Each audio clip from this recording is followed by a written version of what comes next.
Good morning, welcome to Headline Focus, here live on Core Politics with me, Rob Double. It is the 1st of December 2017, only 24 days more until Christmas. But with that note, let's have a look at what's making the news. So to start off with, in the Daily Mail, this is also in a number of other papers on the inside covers, but Simon Stevens, who's the Chief Executive of NHS England, has basically outlined people's expectation for the health service going ahead, and has basically said, look, we're not going to be able to deal with everything, and there's an element of people having to take control of their own health problems, particularly if they are minor stuff like sore throats and colds and stuff like that. So he's basically outlined 36 minor conditions such as sore throats, coughs, migraines, which he basically says GPs should not be dealing with. They should be dealt with by the individual, by getting off-the-counter medicines at a pharmacy and stuff like that. The priority for the NHS should be cancer, mental health and GP care. The hope is that by cutting back on these minor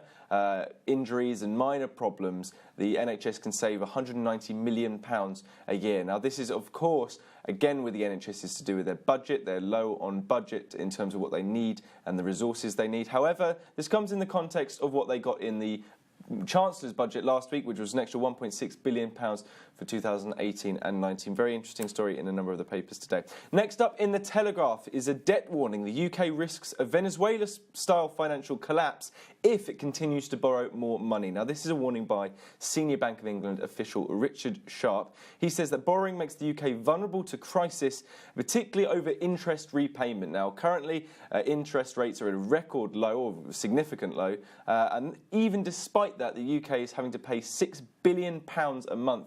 That's what they paid in October this year, trying to repay the interest on the loans that they currently have out. The government has spent just £25 billion in the new budget. Labour wanting to spend £250 billion, some of which will obviously come from raising taxes, but some of it will also come from loaning more as well. So in terms of the political context of the country, the anti-austerity narrative, the more greater spending narrative, which is starting to creep into mainstream politics, both in the Conservative and the Labour Party, this is a warning from a senior Bank of England figure saying, yes, but remember, borrowing comes at a price. Let's look in focus at the main story, though, which again is following what's happening across the pond and in the UK, which the special relationship under attack, or rather in tatters, as the Eye is calling it. We have a look here. We've got the Eye and the Mirror newspaper. The Prime Minister, Theresa May, said yesterday that she was very clear that it was the wrong thing to do for Donald Trump to retweet several tweets from the Vice Chairman of Britain First, a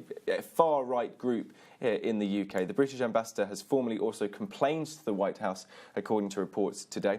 Also, it comes in the back of Theresa May's visit to the Middle East. Now, she launched a foreign policy speech yesterday in which she outlined the UK's vision for foreign policy. Obviously, it's been completely eclipsed by what's happened in terms of Twitter and Donald Trump this week, which is fortunate for her. But in that foreign policy speech, I should say, she pledged to boost security cooperation with the Middle Eastern countries, saying that there needs to be economic reform in those oil-rich countries in order to ensure that youngsters in those countries aren't turned to jihadism, and also called again for an international response to terrorism. As you can see in the Mirror, I've got a slightly novel take on the story. They've also covered what's happened with Britain First. Now, a fringe group in the UK with only about 1,000 members previously. Apparently, according to their reports, Britain First reports, they've received an massive increase in support after the President, Donald Trump, shared the videos from their Vice Chair, the leader Paul Golding, saying that he received hundreds of membership applications within 24 hours of those retweets going out. One more story then comes from the FT. Now, Corbyn is effectively here having a go at the banking sector, having a go at the financial sector in the City of London. In an interview with GQ magazine, which is due to be coming out in January, he says the financial sector are speculators and gamblers who crashed our economy, and saying that he would be a threat to that type of business if he became Prime Minister in a few years' time.